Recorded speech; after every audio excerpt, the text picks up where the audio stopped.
ইসরায়েলের কাছে যথেষ্ট ক্ষেপণাস্ত্র প্রতিরক্ষা ব্যবস্থা বা ইন্টারসেপ্ট নেই বলে এক প্রতিবেদনে জানিয়েছে যুক্তরাষ্ট্রভিত্তিক সংবাদ মাধ্যম ওয়াল স্ট্রিট জার্নাল। প্রতিবেদনে বলা হয়, ইসরায়েল প্রতিরক্ষামূলক অ্যারো ইন্টারসেপ্টরের অভাব রয়েছে। এই ঘাটতি ইরান থেকে আসা দূরপাল্লার ব্যালিস্টিক ক্ষেপণাস্ত্র ধ্বংস করার ক্ষেত্রে দেশটির সক্ষমতাকে প্রভাবিত করতে পারে।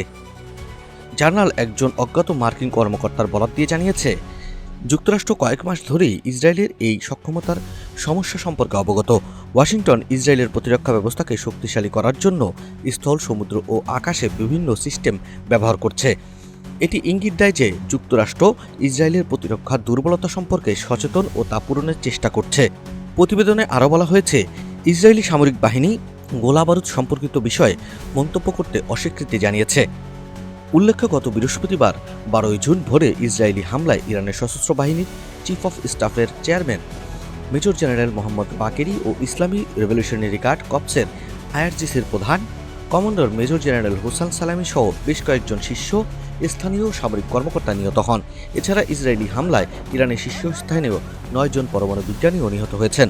এই হামলার প্রতিক্রিয়ায় ইরানের পক্ষ থেকে কঠোর প্রতিশোধের হুমকি দেওয়া হয়। পরে ইরানের পক্ষ থেকে পাল্টা হামলা করা হয় ইসরায়েলে। এরপর থেকেই দুই দেশ একে অপরের বিরুদ্ধে অব্যাহত রেখেছে হামলা।